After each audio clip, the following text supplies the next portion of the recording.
Hello, this is Gerry Counihan and welcome along to an EFL magazine podcast. This week I'm talking to Marjorie Rosenberg, the author of the book Spotlight on Learning Styles. I caught up with Marjorie shortly after she had returned from yet another conference. This one was in Greece. I started teaching in a very poor area in the United States, and it literally was survival techniques. Learning how to get the kids to calm down, to sit down, to behave themselves. The school was known for violent behavior on the part of the kids, and I learned then that the only way to work with them was to establish rapport. I went on to tease Marjorie a little bit by telling her that when I was a teacher 30 years ago, you didn't have to worry about learning styles. You just went in, told the kids to shut up and got on with the job. Oh, the good old days, I teased. I didn't have that because, as I said, I was teaching in a very poor school. My kids came to school with huge problems. If they were able to spend the night asleep or not, we didn't know. If they came with breakfast, we didn't know. So I was teaching in an extreme situation. And getting them to quiet down and listen to me was the first step.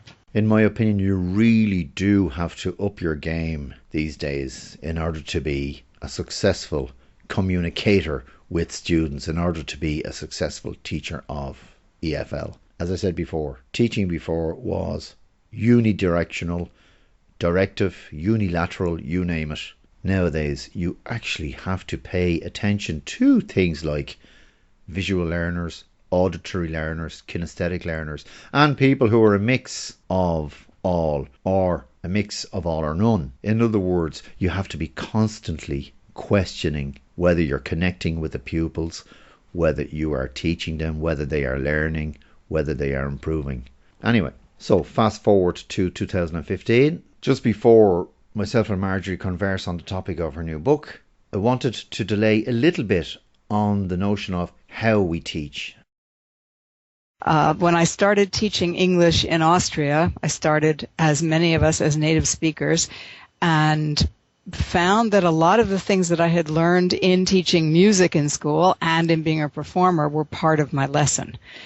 Keeping people awake in the evening, it was evening classes, establishing rapport with them, making them feel comfortable, getting them to speak, trying to have fun in the classroom. These were all the elements that I looked at. I didn't even have a specific method that I used because I did what I felt worked with them. And of course, me being an old-fashioned teacher who has mended his ways, albeit begrudgingly, I tell Marjorie that what she has just described there sounds like hard work. Those classes were not hard work. I actually was lucky in that I had a book that was a lot of fun that had games built into it. And shortly after that, I discovered Jill Hadfield's wonderful communication games books and used those for years. I spent a long time making the games, but we did them all the time. And after I'd been teaching for, 2 or 3 years, I took part in a training on what was then called Suggestipedia or super learning, where I got the idea of using fantasy identities with the students, which they loved. I brought in a mascot that I have from the Philadelphia Phillies baseball team, which I threw around, and he took on a role in class, Phil. He was built into my stories. I created my own materials, and I had pretty much free reign. And it was fun. It was work because there was a lot to prepare, but the classes were so much fun. You are listening to an EFL magazine podcast with Marjorie Rosenberg, author of the book Spotlight on Learning Styles. Suggestopedia, that is gas. That's a gas. I haven't heard that word in years. I'm sidetracking now a little bit, but just suffice to say, and I'm reading here online, I'm reading a lesson plan online, or part of a lesson plan online, which was submitted by a Kenneth Beer, and I'm noticing that one teacher called Laurie composed a concert, which is basically a story read or sung by somebody, by the teacher. The students then concentrate on understanding the story that is being sung or read out loud, and not on the learning of new vocabulary and grammar, etc. You can also play music in the background. The idea, though, is not to consciously tell people, you are now officially learning something. The music and the singing and the loudness is, in a way, is sidetracking the student in order to allow them to receive the information through other means, through their left and right brain. That's another day's work. This is Gerry Counihan, and I'm still speaking to Marjorie Rosenberg about her book, Spotlight on Learning Styles. Spotlight on Learning Styles focuses on how we can learn rather than what we learn. It sheds light on our personal learning preferences and what we can do to learn and to teach more successfully, so that teachers can discover the characteristics of their own teaching styles, learners discover the characteristics of their own learning styles, and teachers and learners can apply this knowledge to the classroom.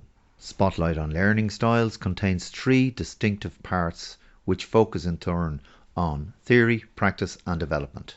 Marjorie takes this up and explains part 1 of her book. Yes, the first part of the book has questionnaires that teachers can do with their students and for themselves, so that they begin to discover what it is that they're doing that goes along with their style. We generally teach in the way we learn ourselves, and sometimes we don't realize that someone else might need something a little bit different. It is not to say that you have to tailor lessons to fit each of the students, although I think that comes up later. The basic idea is to have a mix of activities, tasks, so that you reach different learners in the group. Part 1 also talks about the myths that people have, or the misconceptions people have about styles. They are not pigeonholing. I don't say, oh, you're auditory, so you can only do this.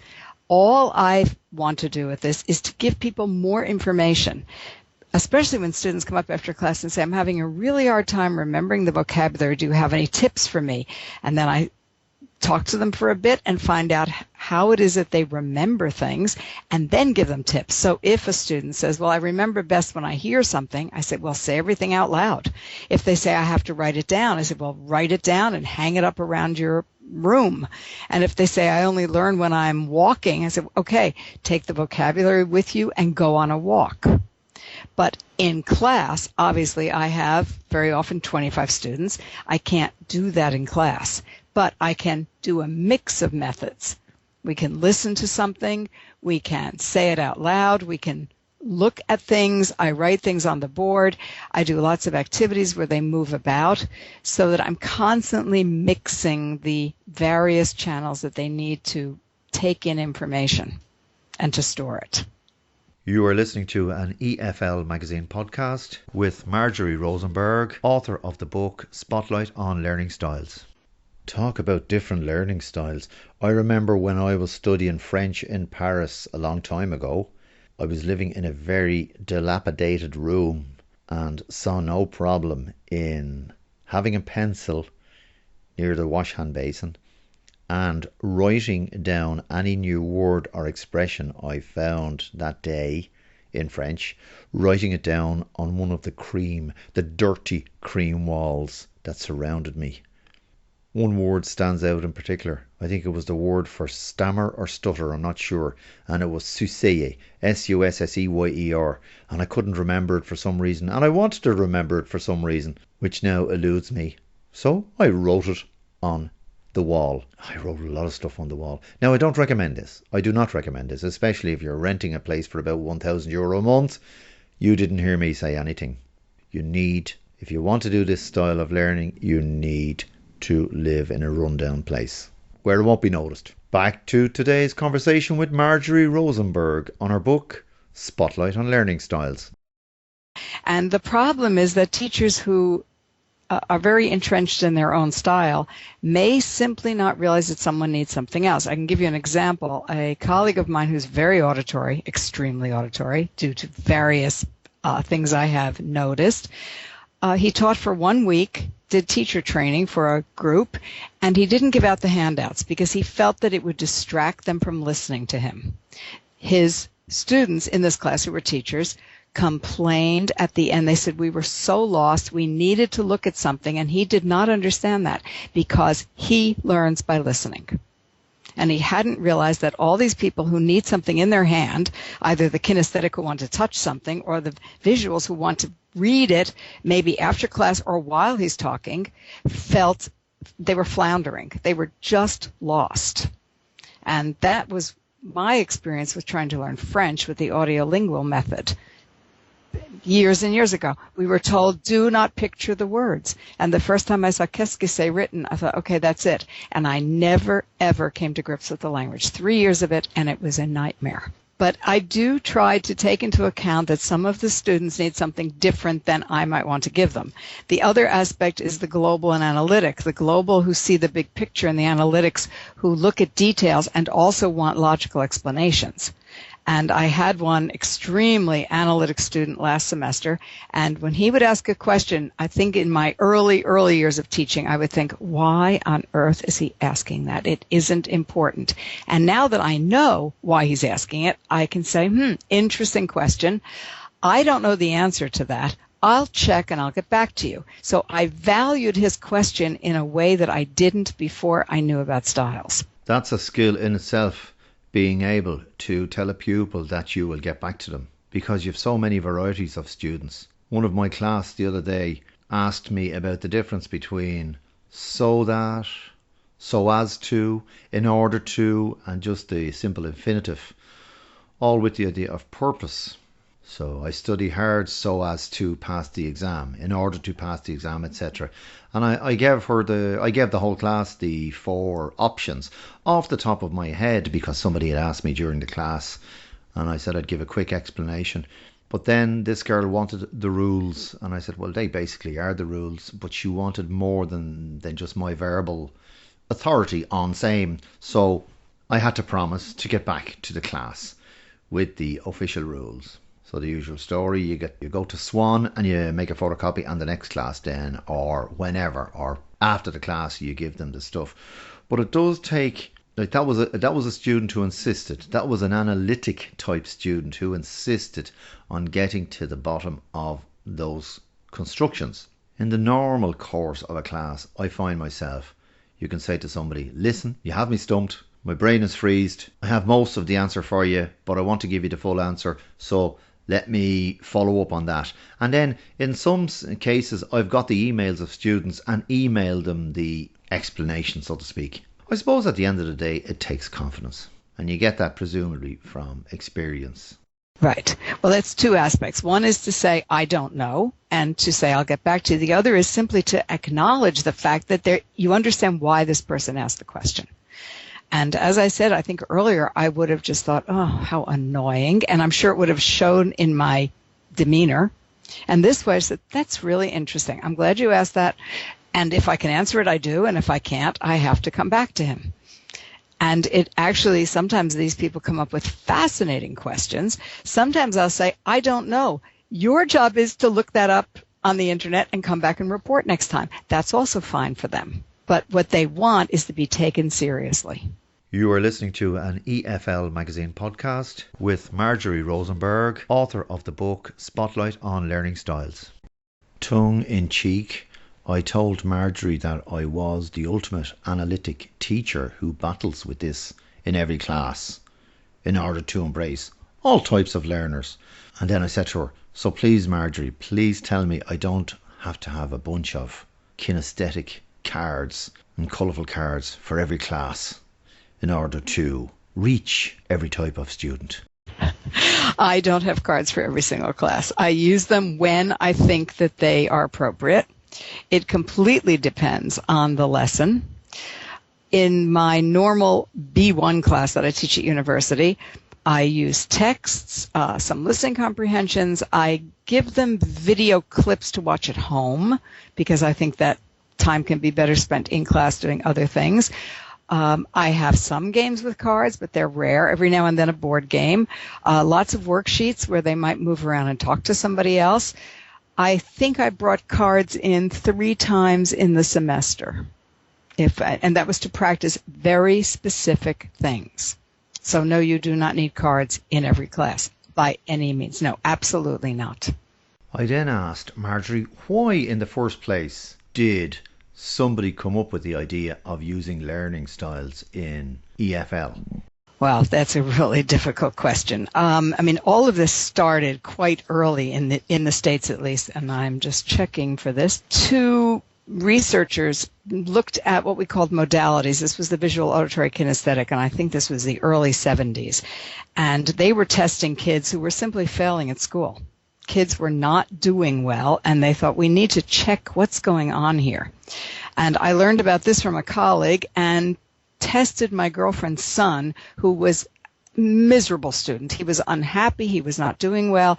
And when I did this little test with him, was he more visual, more auditory, more kinesthetic? He said, all these years of school and nobody has ever asked me how I learn. All they want to know is what I've learned. And he did finish high school, went on to college. It was wonderful to see that he did better, and he became interested in developing his own strategies. One problem was that teachers would say, you have to do it this way, which is the way they themselves learned. And in Austria, they keep these little vocabulary books where they cover one side and they look at the word and then they say the translation, but they've memorized the order of them very often. And then when the word comes on a test, they can't do it. So we tell them, get it off the page, make flashcards, move the stuff around, do it differently, try things out. That's all part of this. In the college I did my CELTA certificate in, after several classes, they handed out a questionnaire to students, more or less asking them what they had learned, how they had learned, did they feel they had learned X, Y, Z. And I just mentioned that to Marjorie, the idea of handing out regular questionnaires to students in order to get feedback from the same students on how they felt they were doing. Well, I'm in the midst of analyzing the research project I'm working on, which does have a blank page at the end that says, think about the activities we did in class and make a note on which ones you learned best from. And very interestingly, so there was some pair work that they did, and one person said, I loved the pair work activity because I spoke to my neighbor. And another person said, I loved the pair work activity because it had little pictures. And then another one, the same activity, said, I learned well from this because we spoke. So they all had the same activity, but they felt that they had made progress for a different reason. And that, I think, is essential to realize that many of these things will appeal to students on different levels and in different, appeal to different strengths in them, we could say, if that makes sense. It does make sense. It makes complete sense. Then I asked Marjorie who should read this book entitled Spotlight on Learning Styles. It's a teacher resource book. So if you look through the first part where we find out what type of learner you are, and then there's information about the different types of learners for the teachers and information about the different types of teachers for teachers to look at. I do the surveys with my students, and then I tell them about the characteristics, and they sit there going, oh, that's me, yep, that's it. They also find why they work better with certain other students. And they begin to say, oh, I understand now why this person does that. It's because they're a different learner type. So that's the first part of the book. And in the second part, there's a lot of information on strategies, again, for the teacher to go over with the students. I don't know if students themselves would be getting enough from this. I think they need some guidance, because the major part of the book is then all the activities you can do. So if you feel, wow, I'm a really auditory teacher, I never use any visual stuff, you can take a look in the book and say, now that's an activity I could try. Or if you're a visual and you don't use enough kinesthetic, to look through the book and say, I think I'll try that with my students. The idea of this is to help both the teachers and the students stretch out of their comfort zones and expand on their own strengths. You are listening to an EFL magazine podcast with Marjorie Rosenberg, author of the book Spotlight on Learning Styles. And I suppose if you step outside your comfort zone, you learn more about yourself, about teaching, about connecting with pupils, and, I said to Marjorie, you become almost addicted to creativity. Oh, that's very definitely part of it. That is absolutely part. And the exercises or the activities in the book, some have some photocopyable things with them. they all talk about what about the activity appeals to different styles, and then there's always a little expansion. So for example, if they have done some storytelling in class, which was very auditory, then to make it more visual, they can write it out at home, or they can write it out in groups in class. And the idea here, again, is not to say this has to be done this way, but try this. You might find that this works with one of your groups especially well. And if it doesn't, then okay, you tried. Try it with another group. But my feeling is we have to stay flexible. And sometimes at the last minute, I do something different because I have the feeling the group needs it. So a teacher who never changes his or her format, maybe the idea is to, and it's hard for the likes of me, if you're a stressable type, what you should do is step back, as I say, step back from the class, go into a quiet room, take a day off and think about how you could change something. Easier said than done, but to do that, I do think you have to step back. You have to almost observe yourself teaching. Right. And I think another important thing is just to remember that there are no right or wrong learning styles. They're just there. And some of us remember things better where we saw them or the color. Others remember better what we've heard. Others remember better what they've done. We all have all of those capabilities, except when we get stressed. In stress situations, people tend to cut back to their dominant style. And so this is what happens on tests. They learned it, they know it, but it's just not there. Another thing I learned in a training I took is it's not so much what we've learned, but how we've stored it. So if I have only remembered it visually, I may not remember it when I need it if I'm asked a question. But if I've stored it in my visual memory and my auditory, I have a better chance of finding it. It's like putting things in multiple filing cabinets, which I think is a wonderful metaphor for this. I tell Marjorie that at the moment I'm going through a phase where I love teaching the first certificate classes because no visuals, no cards, just plenty of practice for the oral, writing, grammar, analytical, fill in the gaps, etc. Let's see what Marjorie says. I'm sure that's right for you. Those are those very structured classes. As a more global learner, I had to learn to do those. I remember learning to teach certificate classes or preparation classes, and it took me a while to learn how to do it. Once I realized what I needed to do, it all became much easier for me. But I had to acknowledge for myself, I'm a much more global learner, and I usually, do things a little more randomly, not for these classes. And that's something I think teachers need to recognize themselves, who they are, and then be more tolerant with the students who are a little different than they are. What a nice way to end my conversation. That's me, Gerry Counihan, with Marjorie Rosenberg, the author of Spotlight on Learning Styles. Check it out on amazon.co.uk. Now, Marjorie has a personal blog, which is at https://learnerasteacher.wordpress.com. Well, that's it for this edition. Thank you for listening. Look forward to seeing you all next time. Bye bye.